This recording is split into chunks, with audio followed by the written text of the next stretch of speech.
తాకట్టులో ఉన్న మీ బంగారాన్ని విడిపించి ఆ రోజు ఆన్లైన్ రేటుకి మేము కొంటాం. Bhavani gold company. నమస్కారం, వెల్కమ్ టు సుమన్ టీవీ. నేను గీతాంజలి.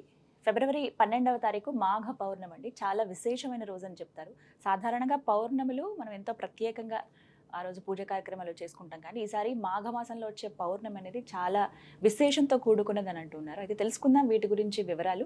ప్రత్యేకంగా మగపిల్లలు ఉన్న తల్లిదండ్రులు కొన్ని నియమాలు పాటించాలి, కొన్ని పరిహారాలు చేసుకోవాలి ఆ రోజు అని అంటున్నారు. ఇది ఎంతవరకు నిజంగా అలాంటివి మన పురాణాల్లో ఉన్నాయా, శాస్త్ర ప్రకారంగా ఉన్నాయా, లేవా, ఏమేం చేయాలి, వీటి గురించి తెలుసుకుందాం. వివరించేందుకు ప్రస్తుతం మనతో పాటు ఉన్నారు ప్రముఖ జ్యోతిషులు బ్రహ్మశ్రీ నందిభట్ల శ్రీహరి శర్మ గురువు గారు. వారితో మాట్లాడదాం. గురుగారు నమస్కారం అండి. వాగర్థ వివ సంపృక్తో వాగర్థ ప్రతిపత్తయే జగతః పితరౌ వందే పార్వతీ పరమేశ్వరౌ. సదాశివసమారంభాం శంకరాచార్య మధ్యమాం అస్మదాచార్య పర్యంతం వందే గురు పరంపరాం. ఆదిత్యాయ చ సోమాయ మంగళాయ బుధాయ చ గురుశుక్ర శనిభ్యశ్చ రాహవే కేతవే నమః. శృంగేరి జగద్గురు పీఠాధిపతులకి, కంచి పీఠాధిపతులకి నమస్కారములు తెలియజేసుకుంటూ కార్యక్రమాన్ని ప్రారంభిద్దాం. గురుగారు, మాఘ పౌర్ణమి చాలా విశేషమైన రోజు అని చెప్పారు. ఈ మధ్యకాలంలో మనం మాట్లాడుతున్నప్పుడు మీరు ఈ ప్రస్తావన తీసుకొచ్చారు. మగపిల్లలు ఉన్న తల్లిదండ్రులు ఒక నియమం పాటించాలి, ఒక పరిహారం కూడా చేసుకోవాలమ్మా, అప్పుడు గుర్తు చేయండి చెప్తానన్నారు కదా. ఇది సందర్భం మాఘ పౌర్ణమి 12వ తారీఖు, కొద్ది రోజులే ఉంది. ప్రత్యేకించి అసలు ఏంటండి, ముందుగా విశిష్టత మాట్లాడుకుని మగపిల్లలు ఉన్న తల్లిదండ్రులు ఏం చేయాలి అనేది కూడా వివరించండి. తప్పకుండానమ్మా. అంటే మనకున్నటువంటి పౌర్ణమిలలో మనకు మాఘ పౌర్ణమి, వైశాఖ పౌర్ణమి, ఆషాఢ పౌర్ణమి, కార్తీక పౌర్ణమి, ఈ 4 పౌర్ణములకి చాలా ప్రత్యేకమైనటువంటి స్థానం ఉంది. మనము కార్తీక మాసంలో శివకేశవుల్ని ఏ విధంగానైతే కొలుస్తామో మాఘమాసంలో కూడా శివకేశవుల్ని ఆ విధంగా కొలవాలి. ఎందుకంటే మాఘమాసం ప్రత్యేకించి విష్ణువుకి సంబంధించినటువంటిది.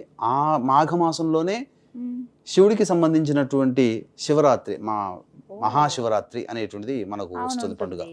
కాబట్టి కార్తీక మాసంలో కూడా దామోదర ద్వాదశి అనేటువంటిది చాలా విశేషం, విష్ణు ప్రీతికరం. ఎక్కువగా సాలగ్రామ దానం చేస్తుంటాం. పౌర్ణమికి చాలా విశిష్టత ఎందుకు అని అంటే, మనది ఈ చాంద్రమాన ప్రకారం నడిచేటువంటిది. కాబట్టి చంద్రుడు ఎప్పుడైతే బలంగా ఉంటాడో ఆ రోజున విశేషం అని చెప్పబడింది. అందుకనే మనకు ప్రతి ముహూర్తాల్లో కానీ ఏ పుణ్యకార్యం చేసినా స్వస్తి శ్రీ చాంద్రమాన వ్యవహారిక అని అంటారు. అంటే ఇది కాబట్టి ఈ పౌర్ణమి రోజున చంద్రుడు సంపూర్ణమైనటువంటి కళలతో భాసిల్లుతుంటాడు. చంద్రుడు ఎంత బలంగా ఉంటే ఆ ముహూర్తానికి అంతటి బలం వస్తుంది, ఏ ముహూర్తానికైనా. కాబట్టి ఈ పౌర్ణమి అనేటువంటిది రోజున సాక్షాత్తు అమ్మవారికి సంబంధించినటువంటిది కూడా చెప్పబడి ఉంది. అయితే మనకు పురాణాంతర్గతంగా గౌరీదేవి యొక్క జన్మదినము కూడా ఈ మాఘ పౌర్ణమి అని చెప్పబడి ఉంది. అందుకనే పౌర్ణమి నాడు ఎక్కువగా చండీ హోమాలు, అలాగే లలితా సహస్రనామ పారాయణాలు అనేటువంటివి ఎక్కువగా చేస్తుంటుంటారు. కానీ ఈ మాఘ పౌర్ణమికి మాత్రము ప్రధానముగా స్నానానికి సంబంధించినటువంటి విశిష్టత చెప్పబడి ఉంది. సముద్ర స్నానము చేయమని చెప్పబడి ఉంది, నదీ స్నానం కూడా చెప్పబడి ఉంది. కాబట్టి ఈ స్నానము విశిష్టత, ఆ సంబంధించినటువంటి దానములు కానీ లేకపోతే ఇంకా ఏదైనా పరిహారములు కానీ చేయాల్సింది మనం ఒక వీడియోలో చెప్పుకుందాం. కానీ ప్రస్తుతం ఏంటంటే ఇది పిల్లలకి సంబంధించినటువంటిదిగా మనకు పురాణాంతర్గతంగా చెప్పబడి ఉంది. ఏంటి అనంటే, మనకు శివపురాణాంతర్గతంగా ఒక గాథ కూడా ఉంది. మాఘ పురాణంలో కూడా చెప్పబడి ఉందమ్మా. మనకు పూర్వము గృత్స్నమద మహర్షి మరియు జన్హు మహర్షి మధ్య సంవాదం జరిగింది. ఈ గృత్స్నమద మహర్షి జన్హు మహర్షిని అడుగుతుంటాడు, ఏమని, ఇప్పుడు మనం ఉన్నటువంటి కాలం అయితే చాలా అనుకూలమైనది, ధర్మము సాక్షాత్తు ఉన్నటువంటి కాలం. కానీ రాబో కలియుగంలో మానవులందరూ కూడా అల్పాయుష్యులుగా ఉంటారు. కాబట్టి ముఖ్యంగా సంతానము ఉన్నటువంటి వాళ్ళు భవిష్యత్తులో ఆ సంతానానికి గండములు లేకుండా ఉండాలి అని అంటే బాలారిష్ట దోషాలు తొలగిపోవాలన్నా, ఇక్కడ బాలారిష్ట దోషాలంటే ఒకటి తెలియచేస్తానమ్మా. మనిషి పుట్టినటువంటి దారభ్యత 8, అలాగే 16, 24, మ్యాక్సిమం 32 సంవత్సరాల వరకు ఈ బాలారిష్ట దోషాలు అనేటువంటివి మానవుల్ని వెంటాడుతాయి. కాబట్టి ఈ బాలారిష్ట దోషాలు అనేటువంటివి లేకుండా వాళ్ళ వంశం అనేటువంటిది అక్కడితో ఆగిపోకుండా వంశము ముందుకు వెళ్ళాలి. ఆ వంశాన్ని ముందుకు తీసుకువెళ్ళేటువంటి వ్యక్తి పురుషుడే. కాబట్టి అటువంటి మగపిల్లలు పుట్టినటువంటి తల్లిదండ్రులు ఆ పిల్లల కోసం, ఆయురారోగ్యాల కోసం ఏదైనా ఒక దానం ఏదైనా ఉందా, వ్రతం ఏదైనా ఉందా అని చెప్పి అడగడం జరిగింది. దానికి ఒక గాథ కూడా తెలియచేయడం, అంటే చరిత్రలో జరిగినటువంటిది. ఎందుకనంటే చరిత్ర అంటే అది కన్ఫర్మేషన్ జరిగినది కాబట్టి, జరిగిందని. ఏదో పుక్కిడి పురాణంలాగా కథల్లాగా కాకుండా జరిగింది. పూర్వము ఒక బ్రాహ్మణుడు కాశీనగరం అందు నివసిస్తున్నాడు. ఆ దంపతులకు ఇద్దరికి కూడాను సంతానం లేక చాలా బాధపడుతున్నారు. అంతటా భార్య ఒకరోజు చాలా బాధపడుతూ, ఎంతో గొప్పగా తపస్సు చేస్తున్నావు కదయ్యా, అయినప్పటికీ ఎందుకు దైవం కరుణించట్లేదు, నీతిగా ఉంటున్నాము, నియమంగా ఉంటున్నాము, బ్రాహ్మణ ధర్మాన్ని పాటిస్తున్నావు, మరి ఎందుకు మనకు సంతానం కలగట్లేదు అని చెప్పి బాధపడుతుంటుంటే, ఒక రోజున నిశ్చయం చేసుకొని ఇక నేను బయలుదేరుతాను, తపస్సు చేసి ఆ భగవంతునే మెప్పించి సంతానాన్ని పొందుదామని చెప్పి బయలుదేరి విష్ణు ప్రీతి కోసం, ఎందుకంటే సంతానం కలగాలి అని అంటే విష్ణువు యొక్క అనుగ్రహం కావాలి. కాబట్టి ఆ యొక్క విష్ణు ప్రీతి కోసమే గొప్పగా తపస్సు చేయగా విష్ణువు భగవానుడు ప్రత్యక్షమై ఏం కావాలి అని అంటే, పున్నామ నరకాన్ని తప్పించేటువంటి పురుషుడు సంతానంగా కావాలని కోరుకుంటాడు నీ అనుగ్రహం వల్ల అని. తథాస్తు అని చెబుతాడు, ఇంటికి వెళతాడు, చక్కగా దాంపత్యంలో ఉండడం, చక్కటి ఒక శుభముహూర్తాన పండంటి బిడ్డకి జన్మనిస్తుంది భార్య. తరువాత ఇక డోలారోహణం అంటే ఈ నామకరణం ఇవన్నీ చేస్తుంటారు కదా, ఊయల్లో వేయడం అనేటువంటివి.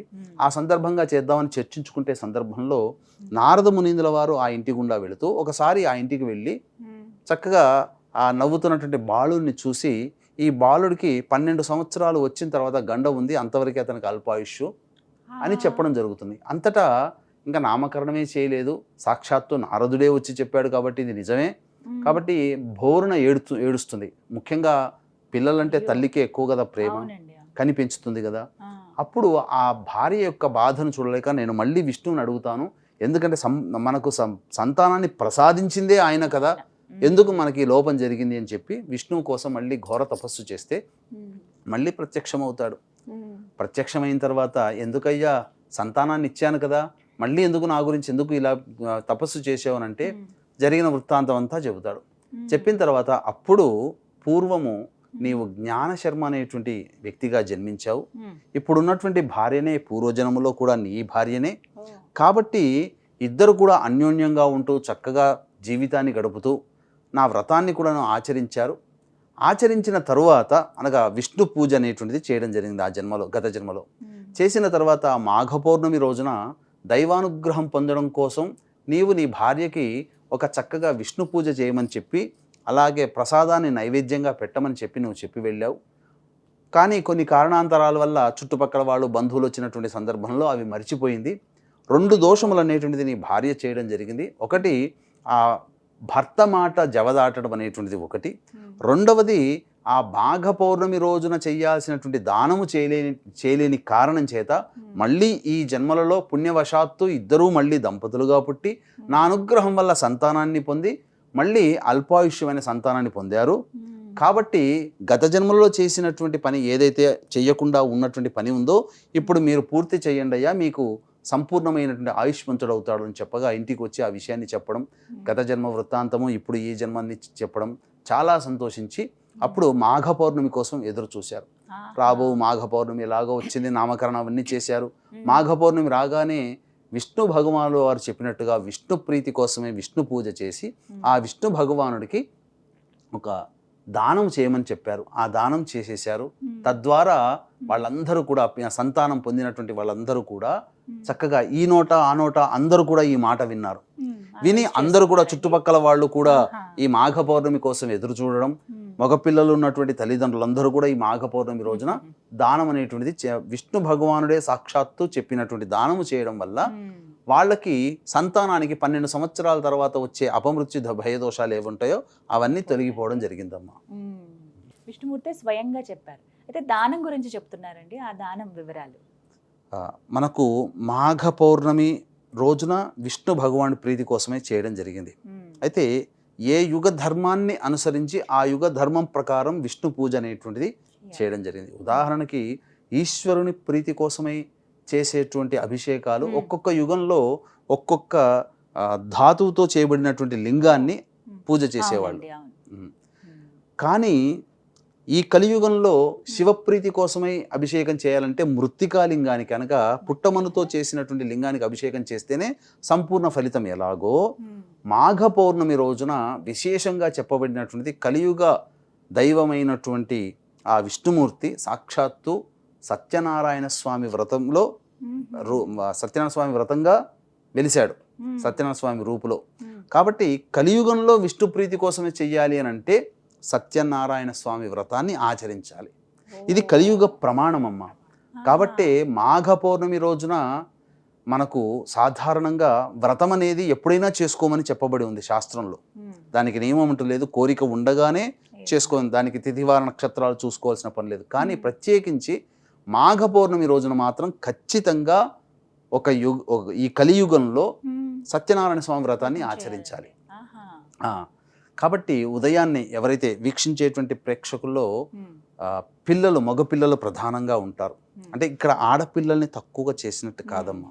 మగపిల్లల్ని ఎందుకు అన్నారంటే ఇప్పుడు ఆడపిల్లల్ని ఒక ఇంటికి ఇచ్చి పెళ్లి చేస్తారు, ఆ ఇంట్లో ఆ గోత్రానికి వెళ్ళిపోతుంది, అక్కడ సంతానాన్ని పొందుతుంది, ఆ వంశం అక్కడ వృద్ధి చెందుతుంది.